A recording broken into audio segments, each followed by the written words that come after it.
The grapes that are capable of making a fine wine are very fragile and need to be cultivated and protected. It's not easy work. If you've ever been to a vineyard, you've probably seen something like this. Winemakers graft vines into rootstocks. This gives the vines the structure and strength they need to produce grapes. Once the vines are grafted, they need to be watered regularly, fertilized, protected from frost, pests, and other elements. But what really makes the grapes grow?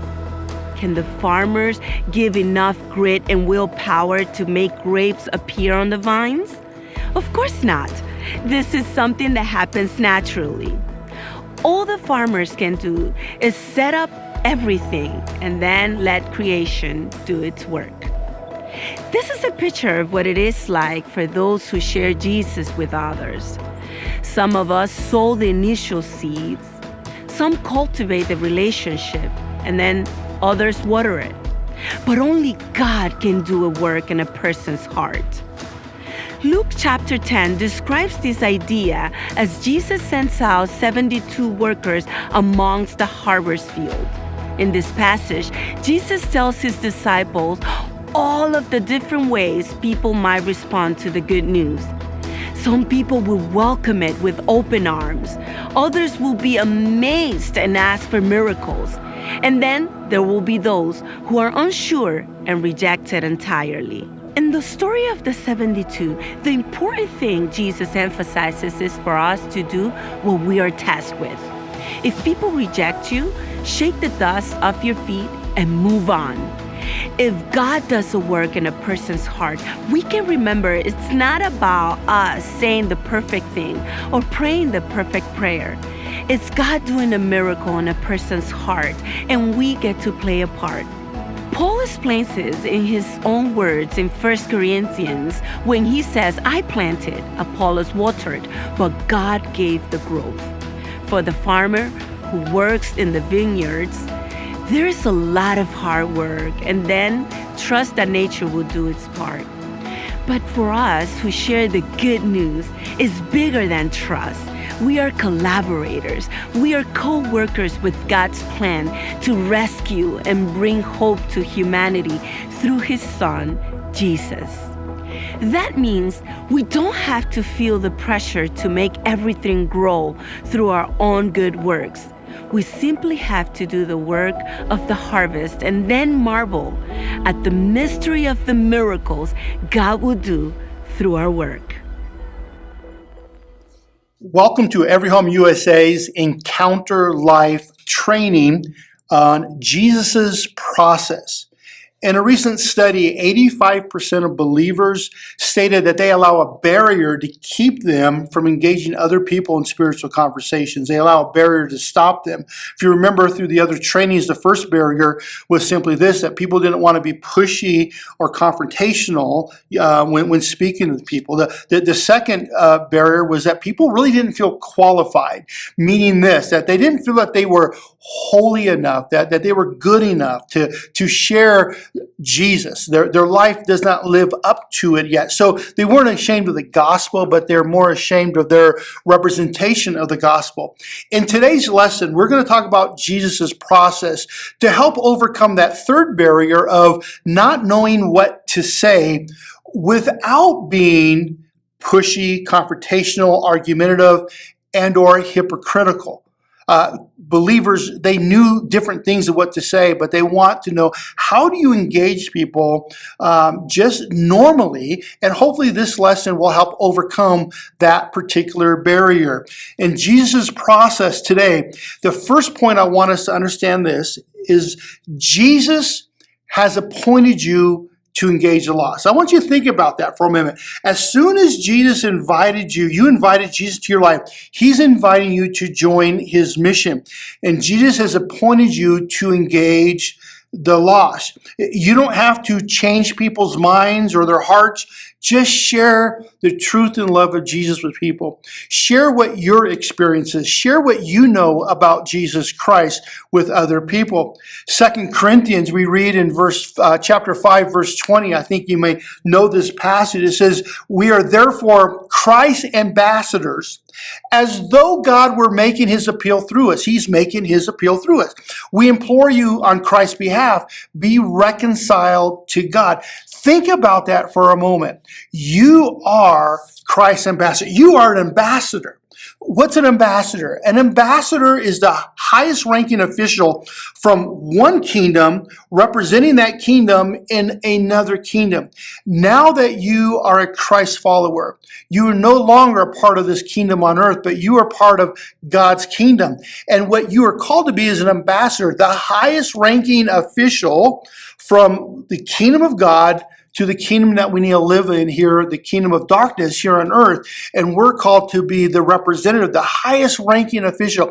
I know for some of you that might just blow your mind, say, "Hey, I'm not good enough to be an ambassador." But this is how God sees you, as an ambassador. In Luke chapter 9, we read of Jesus sending out his disciples into the mission field. So in chapter 9, it says this, that he called the 12 together. He gave them power and authority over all demons and to cure all diseases. But get this, and he sent them out to proclaim, to tell, to share, to speak about the kingdom of God and to heal. Now, if all we had was chapter 9, we could surmise that, well, this calling to proclaim the kingdom is just for the leadership of the church, just for the original 12 or for professional clergy today. But then we have chapter 10. And in chapter 10 starts off this way. In Luke chapter 10, verse 1 and 2, it says, after this, after what? After the Lord appointed the 12. He says, after this, the Lord appointed 72 others and sent them on ahead of him, 2 by 2, into every town and place where he himself was about to go. And he said to them, the harvest is plentiful, but the workers, the laborers are few. Therefore, pray earnestly to the Lord of the harvest to send out laborers into the harvest field.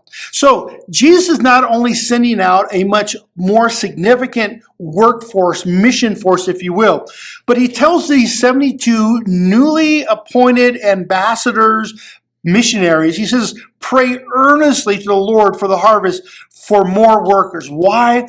Because the harvest is so plentiful. There's a lot of work to do, and God is inviting you, the entire church, to come and participate in the harvest. Now, how many of you can think of someone right now in your life that doesn't know Jesus, who's not living a life of knowing Jesus, who does not know about the truth and love of Jesus Christ? I think if we think, some of us don't have to think too hard. It could be our family members, could be co-workers, could be some classmates, could be our neighbors, that they do not know the truth and love of Jesus Christ. God is sending you as an ambassador to go and share his truth and love with those people. I think 100% of us know people that need to hear about Jesus Christ. The second point is this: go with the shepherd and he'll protect you. So what Jesus is doing, he's appointed, he's 72, he's sending them out. And then in verse 3, he says this, go your way. Behold, I'm sending you out as lambs in the midst of wolves. Think about that for a moment. I'm sending you out as lambs in the midst of wolves. Now, I would say this, that when a lamb goes up against a wolf, who's the most likely one to win in that battle? I would say this, that every single time, I would say the wolf has the advantage. Every single time, except for one. And that is when the lamb is in the presence of the shepherd. Go your way, he says. Behold, I'm seeing you as lambs amongst wolves. We need to go with the shepherd because he'll protect us and he will guide us. When God is asking us to go out and share his truth and love, get this, he is right there with us. Jesus is coming along with us on that. He never leaves us alone. I think about in 1 Samuel chapter 17 when Jesus, but when King David was talking to Saul and telling him about, hey, I want to go and I want to defeat this Philistine, this giant. And Saul was like, hey, you're just a young boy. And David remembered. Hey, when the lion and the bear came, he says, I was able to defeat. I grabbed them by the hair and I struck them and I had victory over them. And that this Philistine will be just like one of them. But we really understand where David's faith was, where he understood where his protection and his strength came from. In verse 37 of 1 Samuel chapter 17, it says this. It says, the Lord who rescued me from the paw of the lion and the paw of the bear will rescue me from the hand of the Philistine. See, David knew exactly where his protection came from. And I will say this, when we're sent out into this world as Christ's ambassadors, we're not just sent out alone, but we have the great shepherd that comes with us. Hebrews 13:20 tells us that Jesus is the great shepherd. Jesus said that he sent us out like lambs among wolves. So make sure that we always go out with the shepherd. Jesus has promised us time and time again, even if we go and we look through the Great Commission passages, and Matthew's Great Commission passage, Jesus says, lo, I'll be with you to the end of the age. Jesus said, I'm going to go with you. I'm going to be part of it. Not only do we go out with the presence of the shepherd, but we also go out with the authority of the shepherd. In Mark's description of the Great Commission, he says this, he says, in my name, Jesus telling people, in my name, you will drive out demons and you'll speak in new tongues and you'll pick up snakes. And but you see, he says, in my name. So in my authority, you're going out in my authority. We have the presence and we have the authority. Think about this. When an ambassador representing, say, the United States in one nation, when he goes and he's representing the United States in another nation. So, for example, China, that ambassador is not speaking on his or her behalf. That ambassador is speaking on behalf of the nation that sent them and with the authority of the nation who sent them. And I would say this is the same that Jesus promised, that he will be with us and we'll have his authority, his protection. And like King David, he will protect us from any paw of the lion or the bear, or any forces that will want to come against us when we come with the shepherd and bring the shepherd. The third point of the story of understanding really, well, how do you engage people without being pushy, without being confrontational, without being hypocritical?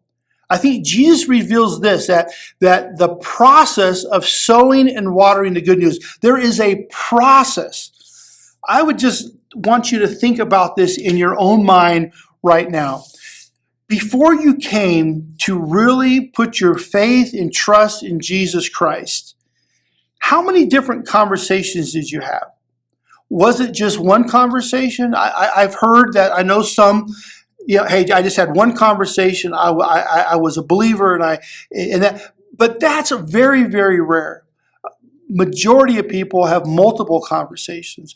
I know myself, it was an entire school year of Christian friends just speaking the truth and love with Jesus till one day I had to say yes to this Jesus. But it wasn't just one conversation. You see, because sharing the truth and love with Jesus is a process. There's a process that we go through. So if we go on in this story, we realize that Jesus says this in Luke chapter 10, verse 5, 6, and 9. He illustrates the process. So he calls the 72, then he gives them these instructions. He says this, he says, whatever house you enter, first say, peace to this house. And if a son of peace is there, your peace will rest upon them. But if not, it will return to you. Heal the sick in it and say to them, the kingdom of God has come near you. Do you see the process here? Let me illustrate the process before going on with this. Think about the second most important relationships that we engage in the human life. First one being with Jesus, but the second one would be if we engage and we become married. Think about the process before a man and woman become husband and wife. First, there is a time of dating. There was some type of an attraction that brought them together. Then there's this dating process that then turns into a courting process that could last a very long time. And in that courting process, they're getting to know each other. They're getting to know likes and dislikes. They're getting to know behavioral patterns. They're getting to know dreams and aspirations. They're getting to know that till finally they get to a point where they say, hey, let's join together in a covenant relationship. And this takes some time. Up to a year, some multiple years. It's a different process time for each couple. Think about this, that there's a process. In the second most important relationship, there's this process that takes time before the couple comes into a covenant relationship. So why do we think at times that the most important relationship that we engage in, that there's not a process? A lot of strategies on evangelism really points to, can we get that person in that first conversation into a covenant relationship with Jesus, for them saying yes, saying a prayer, and then take time after that to kind of get to know likes and dislikes, behavioral, dreams, aspirations. It's a process. And the same with Jesus. It's a process of getting to know where we got to say yes to Jesus. Jesus speaking of the process. Matter of fact, here are the four things that Jesus says here in this passage. The process is this. First thing says, speak peace. Think about that for a moment. Especially for those that maybe have the barrier of don't want to be confrontational or pushy. Jesus says, speak peace. This message, this gospel that we get to share is a message of peace. It's not a message of calling people out on their sin, telling people how bad they are, but it's about telling people how good Jesus is. Speak peace. The second thing he says, prioritize relationships. In that passage, he talked about don't move around, eat what people give to you, get to know people. And people need to understand it. We need to get to understand our neighbors. We get to prioritize relationships over some type of a program. We need to invest time. Again, simply like the illustration of the marriage, sometimes those relationships, it comes real quickly. Sometimes it's an investment over a long time before those people are willing to come into a covenant relationship. The third one is this, address brokenness. Heal the sick that are there. Now, yes, there's physical ailments and there's physical sicknesses, but there's all kinds of sicknesses that our world has today. Relational sicknesses, there is economic sicknesses, racial sicknesses. There's all kinds of different things that we need to address and bring healing. The old saying that people don't care how much you know until they know how much you care is really appropriate here when we address brokenness. But then there's the last point, and let's not miss this, that we must proclaim the kingdom of God. Let them know about the kingdom of God. Let them know about the Jesus that you've seen. Tell them about. Proclaim means to speak, to tell, to share, to communicate to some people about the hope and the truth that you have. In 1 Corinthians chapter 3, it says this, Paul just lays out the process. He says, I planted the seed, Apollos watered it, but God has been making it grow. So neither the one who plants nor the one who waters is anything, but only God who makes things grow. The one who plants and the one who waters have one purpose, and they will each be rewarded according to their own labor. For we are co-workers in God's service. You are God's field, God's building. Let's not underestimate the beauty of being a part of the process. We are planting seeds. We are watering. We are nurturing seeds that have been planted already. And this process, some seeds grow really rapid. I know a radish, I believe, germinates overnight and will sprout overnight, where a Madagascar palm tree takes 100 years to bloom. So it takes time, but there's a process through that.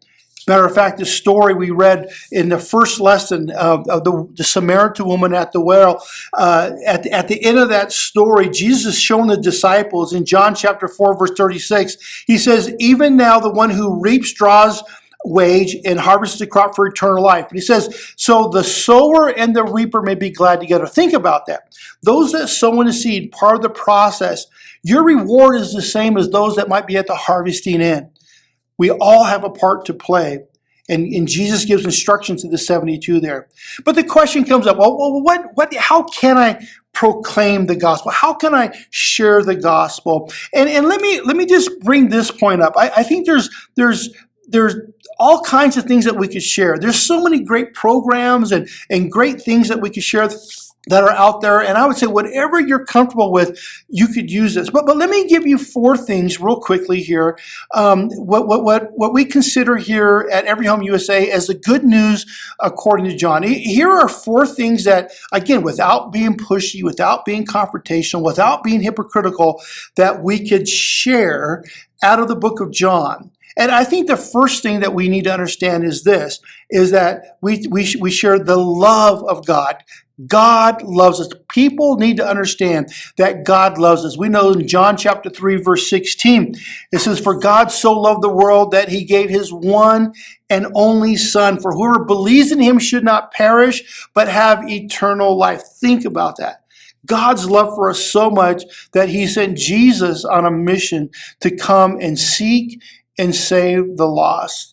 That's passion. I think if we can't miss by letting people know how much God loves them. Remember, the people who are not serving Jesus today are not subjects of his wrath, but they're objects of his love. The second point that we need to know is that he loves us so much that Jesus comes to give us life.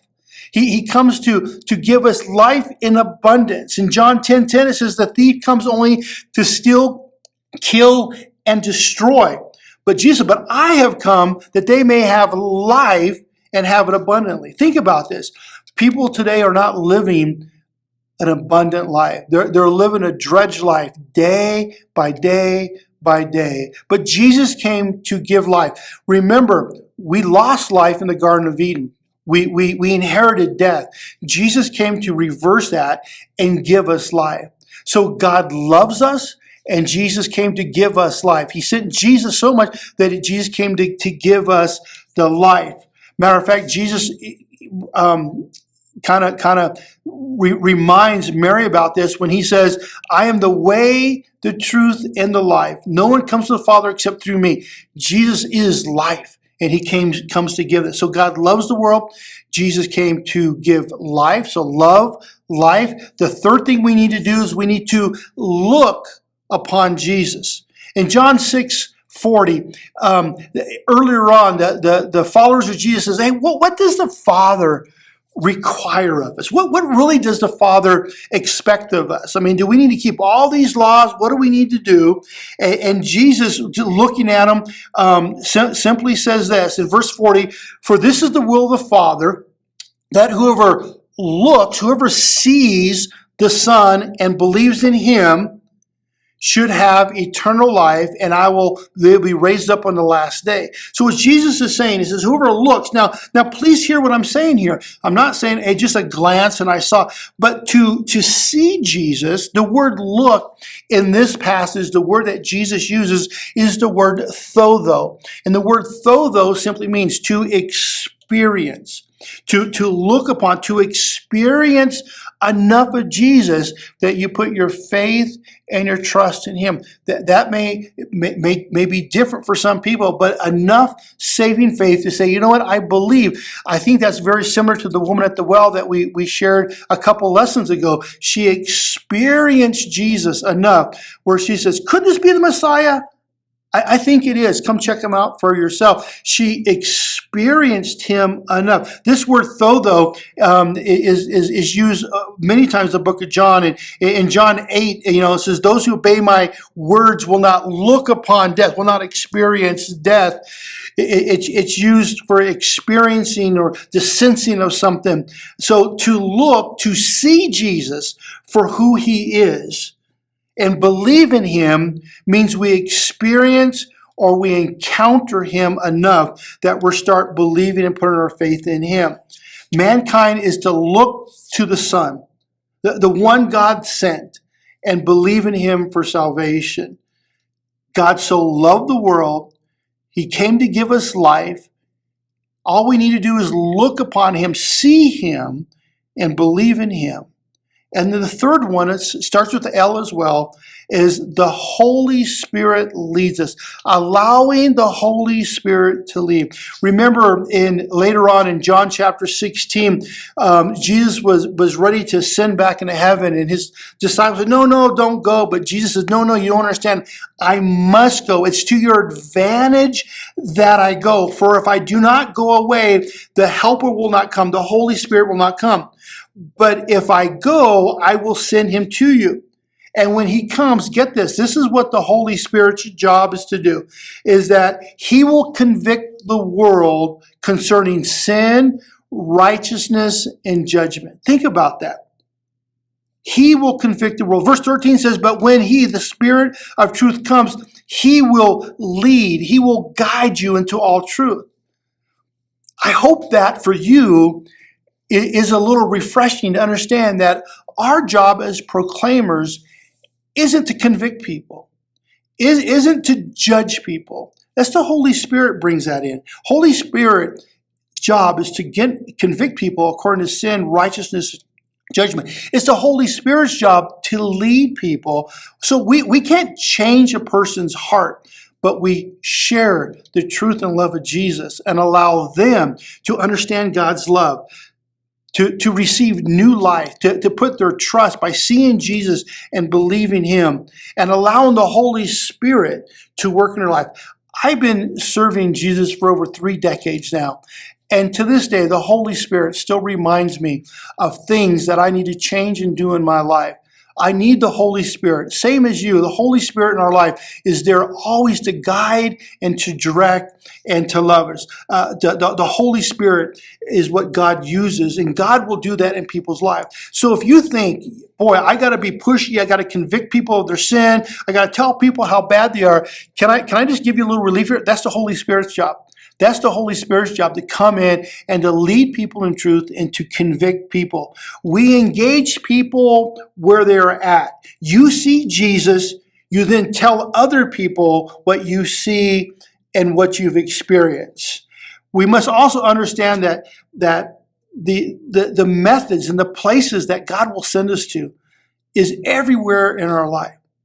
Personally, I would look at where I live personally, just with neighbors in my neighborhood and next door neighbors and people that you kind of engage with on a daily or weekly level. There's people right there that we could engage with. People in the marketplace, maybe people on our work site or our classrooms, people in restaurants, recreational activities. You're at the gym, you're visiting people. I mean, it goes on and on.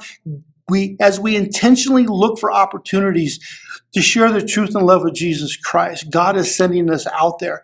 And we don't have to do it in a very pushy manner. We do it and understand that there's a process, and Jesus is inviting us to be a part of this process. I want to leave you with a story of a family in the city of Carroll, Iowa, who decided, you know what, we're going to go share this truth and love with our neighbors when they went into their neighborhood. And you'll see just how simple, but also the process it took over time for a lady who was really seeking God and was wondering if God was even real. But because of their obedience, we see what has happened. Enjoy this video. I was in a new town with no friends and no family. I got to the point where I was driving somewhere and I said out loud in my car even, there is no God. This is so miserable. There's no way there's a God.